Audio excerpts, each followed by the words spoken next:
Eccoci mister, un 2-0 questa volta che non lascia spazio a dubbi e interpretazioni. Favaro Marcon ha fatto la partita e giustamente ha vinto. Sì, dai, abbiamo portato in porto questa partita che ci tenevamo, insomma, anche per quello che era successo all'andata, forse anche l'andata noi non meritavamo di perdere.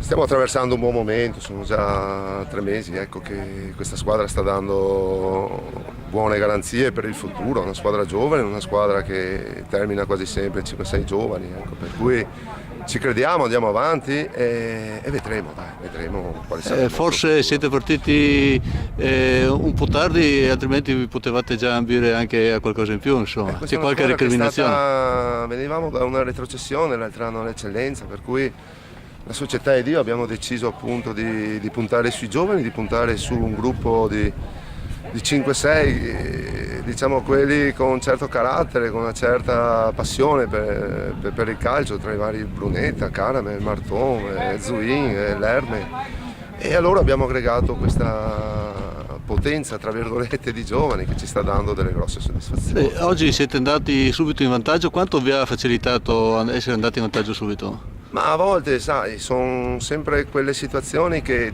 ti creano positività, ma nello stesso tempo possono anche incidere sulla spinta che magari poteva esserci durante il primo tempo, però insomma è venuto fuori il gol per cui ce lo teniamo stretto e a volte siamo anche ripartiti cercando di creare delle situazioni da gol che ne abbiamo avuto, ecco, 3-4 il primo tempo, che magari un po' più di fortuna potevamo. Oggi si è visto un Favaro fisicamente molto ben piantato sul campo.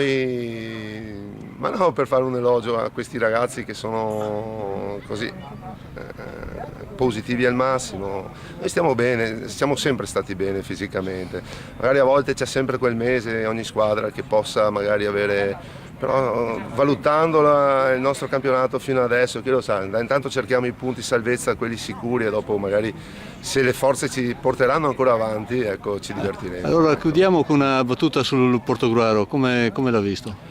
Ma ho visto quella squadra un po' dell'andata che ha trovato il gol con noi e a volte si era chiusa.